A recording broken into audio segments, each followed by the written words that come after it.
사도신경 고백하심으로 새벽 예배 시작하겠습니다. 전능하사 천지를 만드신 하나님 아버지를 내가 믿사오며 그 외아들 우리 주 예수 그리스도를 믿사오니 이는 성령으로 잉태하사 동정녀 마리아에게 나시고 본디오 빌라도에게 고난을 받으사 십자가에 못 박혀 죽으시고 장사한 지 사흘 만에 죽은 자 가운데서 다시 살아나시며 하늘에 오르사 전능하신 하나님 우편에 앉아 계시다가 저리로서 산자와 죽은 자를 심판하러 오시리라. 성령을 믿사오며 거룩한 공회와 성도가 서로 교통하는 것과 죄를 사하여 주시는 것과 몸이 다시 사는 것과 영원히 사는 것을 믿사옵나이다. 아멘. 찬송가 333장 찬양하겠습니다. 333장입니다.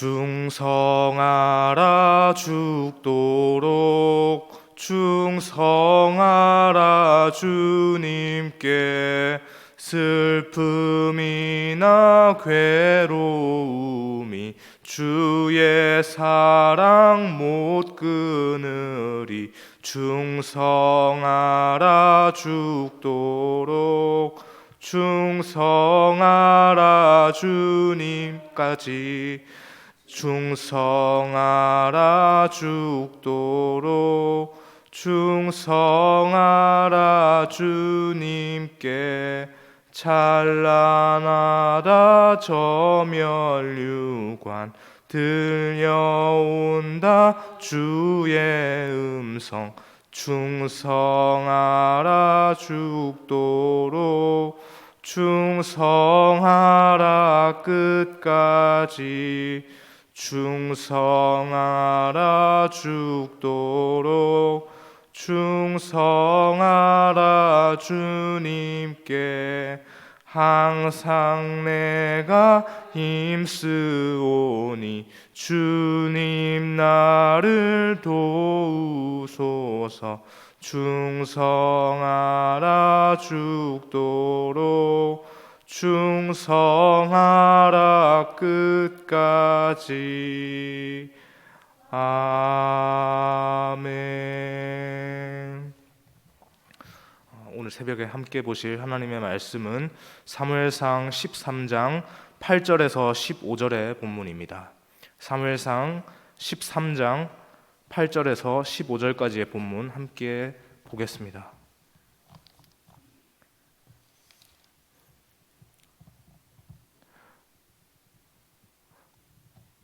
구약성경 427면에 있습니다. 사무엘상 13장 8절에서 15절의 말씀 함께 교독하여서 읽겠습니다. 제가 먼저 보겠습니다. 사울은 사무엘이 정한 기한대로 이레 동안을 기다렸으나 사무엘이 길갈로 오지 아니하매 백성이 사울에게서 흩어지는지라.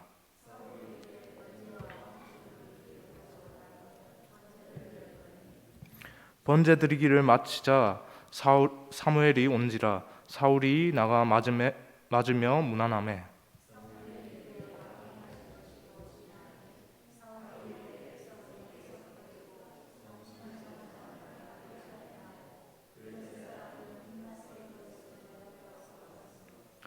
이에 내가 이르기를 블레셋 사람들이 나를 치러 길갈로 내려오겠거늘 내가 여호와께 은혜를 간구하지 못하였다 하고 부득이하여 번제를 드렸나이다 하니라.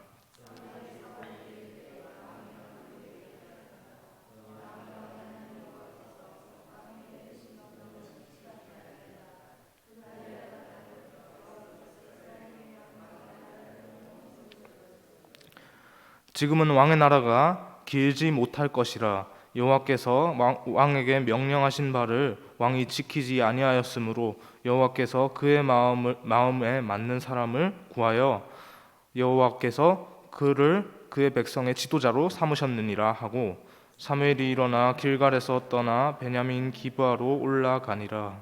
사무엘이 자기와 함께한 백성의 수를 세어보니 600명 가량이라. 아멘. 이 새벽에 계속해서 사울 왕의 이야기를 살펴보고 있습니다. 우리가 구약 성경을 읽으면서 계속해서 발견하는 사실이 있는데요. 바로 이스라엘은 하나님의 나라라는 것이죠. 이스라엘은 영원하신 하나님께서 그의 주권대로 그 주권적인 그 언약을 맺으셔서 직접 하나님께서 너희는 내 백성이다라고 백성 삼으신 그 하나님의 나라라는 것입니다. 하나님께서 친히 그들을 향해서 너희는 내 백성이다라고 말씀을 하시며 그들과 언약을 그렇게 맺으셨습니다. 사실 하나님의 이 택하심은 처음에는 그 아브라함과 그 가족에게 주어진 아주 작은 규모로 봤을 때 아주 작은 것이었습니다. 하나님은 그 가정을 나라가 되도록 번성케 하셨죠. 그리고 수많은 믿음의 조상들과 그 이후에도 계속해서 언약을 재갱신하셨습니다. 하나님이 이스라엘을 다스리신다는 것을 그들과의 그 언약을 맺음을 통해서 하나님께서 그들의 머릿속에 분명하게 각인시키신 것이죠. 그렇지만 우리가 사무엘상을 계속 묵상해 왔듯이 살펴봤듯이 이스라엘 백성들의 마음 가운데 그 눈에 보이는 통치자, 다른 나라에는 있는데 우리나라에는 없는 눈에 보이는 통치자, 왕이 있었으면 하는 그런 바람들이 생겨났고요. 그 과정에서 이제 하나님께서 그래 너희에게 왕을 주겠다라고 하셔서 사울 왕이 이스라엘의 왕으로 즉위하게 되었습니다. 사울 왕, 그가 누구입니까? 성경은 말합니다. 이스라엘 자손 중에 그보다 더 준수한 자가 없다라고 하죠. 처음에는 하나님의 말씀 앞에 겸손하게 잘 순종합니다. 하나님의 다스리심 앞에 철저히 굴복하면서 사울 자신이 다스리는 나라가 아니라 전지전능하신 하나님께서 다스리는 나라로 그렇게 이스라엘을 하나님께 올려드렸죠. 사울이요. 왕의 직분을 그렇게 사울이 하나님 앞에서 겸손하게 감당했습니다. 그런데 말입니다. 오늘 본문에서 이 사울이 하나님께 너무나도 큰 죄를 범하고 맙니다. 하나님께 제사를 드림에 있어서 사무엘을 기다리지 않고 그의 임의대로, 그의 자의적인 판단에 의해서 그의 임의대로 제사를 드려버린 것이죠. 오늘 본문의 상황에서 이스라엘은 블레셋과의 전투를 앞두고 있습니다. 5절 말씀을 보니까 그 블레셋 군대의 규모를 알 수 있습니다. 병거가 3만이고 마병이 6천 명이고 군사들, 그러니까 보병들, 마병이 아니라 걸어다니는 일반 군사들은 해변의 모래알같이 그렇게 수없이 많았다고 합니다. 그 압도적인 블레셋의 전열을 본 이스라엘 백성들의 그 마음 속에는요, 두려움이 엄습했습니다. 이러다가 죽을지도 모르겠다는 그런 불안감이 엄습하지 않았을까요? 이순신 장군의 유명한 말이 있지 않습니까? 필사즉생, 필생즉사. 전쟁에서 살려고 하면 죽을 것이고 죽고자 하는 각오로 내가 죽기를 각오하고 싸운다면 그 전쟁에서 살 것이고 승리할 것이다 라고 하는 그 유명한 말인데 이들에게 이런 말이 필요합니다. 죽기를 각오하고 담대하게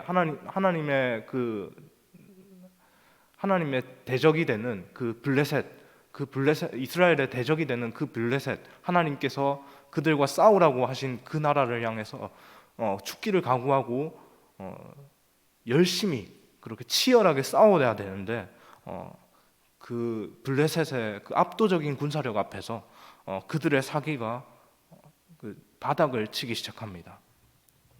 이 광경을 현장에서 목격했던 그 사울의 마음에 이런 생각이 듭니다.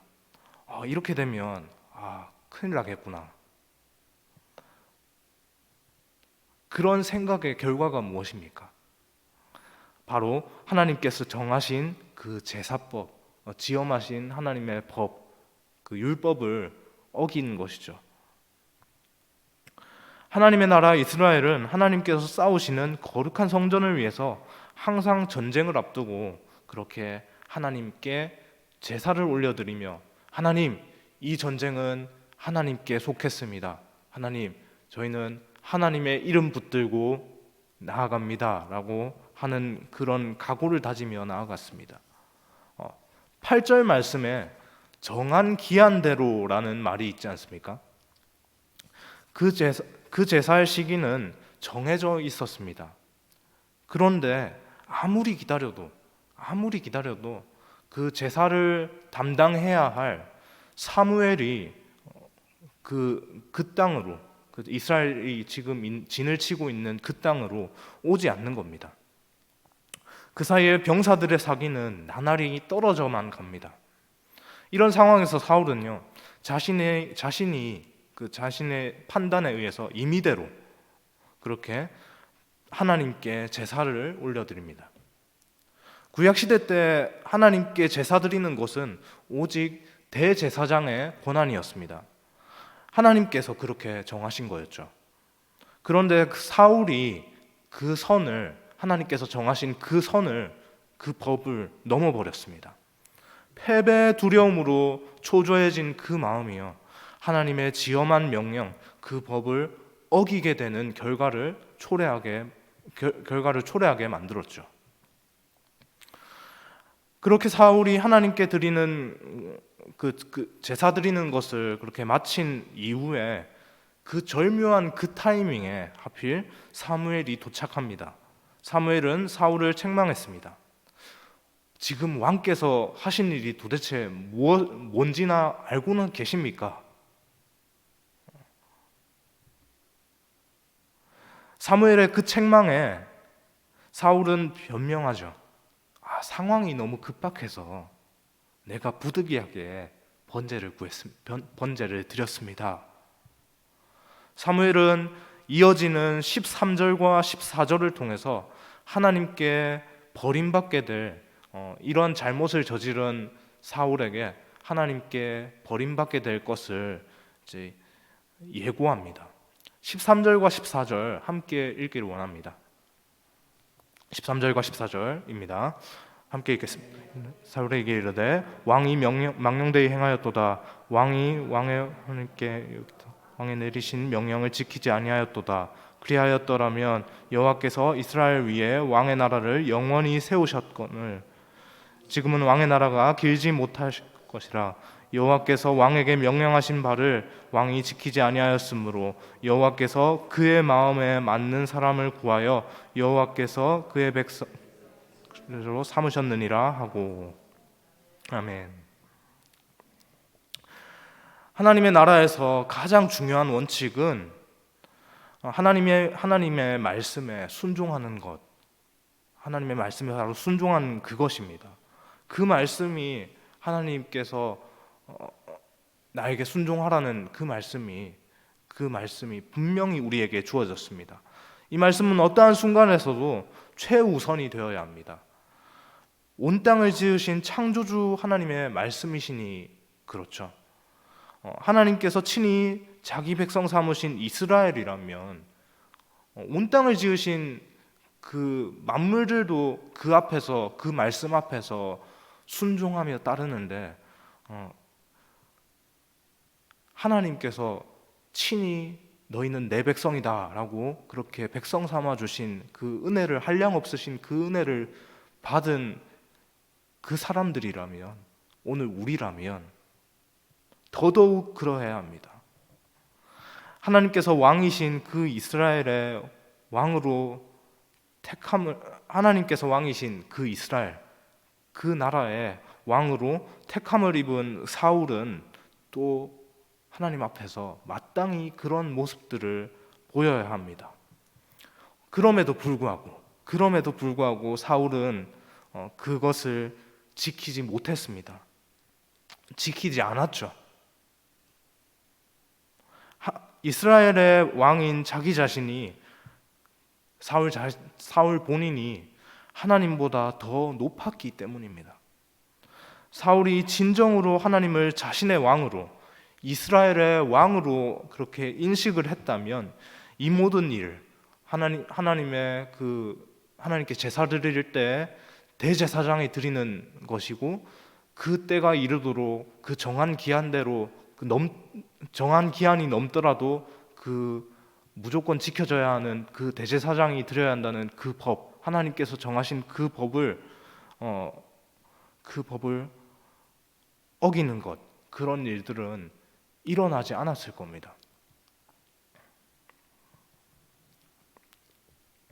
왕이신 그분께서 전쟁을 승리 가운데 이끄실 것이니까 눈에 보이는 그 압도적인 군사력의 차이에도 사울의 마음이, 그 이스라엘의 마음이 요동하거나 불안한 그런 마음이 없었을 겁니다.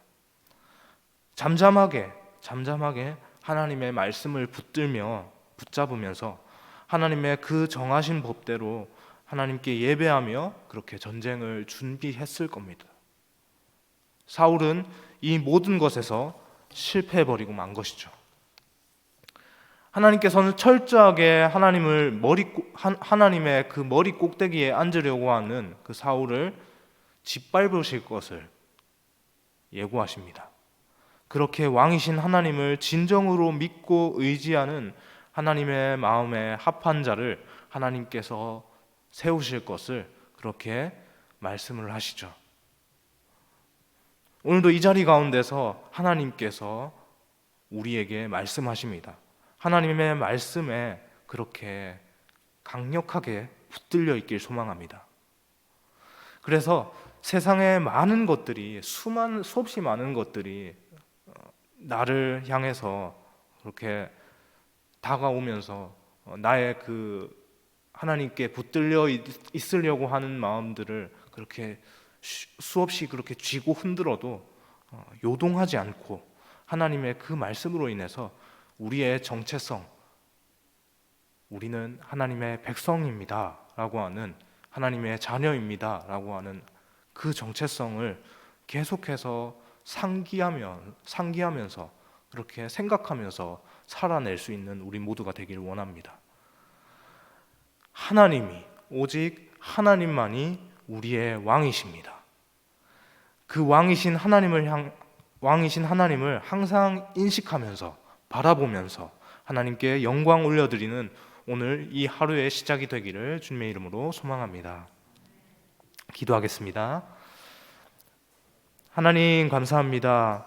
하나님 왕이신 나의 하나님, 내가 주를 높이고 영원히 주의 이름을 송축하겠습니다. 하나님 그 찬양의 마음을, 찬송의 마음을 갖고 하나님 우리가 주를 바라보며 항상 우리의 일상 가운데 우리와 함께 하시며 하나님 눈에 보이지 않지만 그 도우심의 손길로 우리를 지켜 보호하시는 그 날개 아래 우리를 두셔서 그 날개 아래에 있는 우리를 향해서 끊임없이 도우심의 손길을 뻗으시는 그 하나님을 우리가 계속해서 붙잡으며 인식하며 살아갈 수 있게 하여 주옵소서.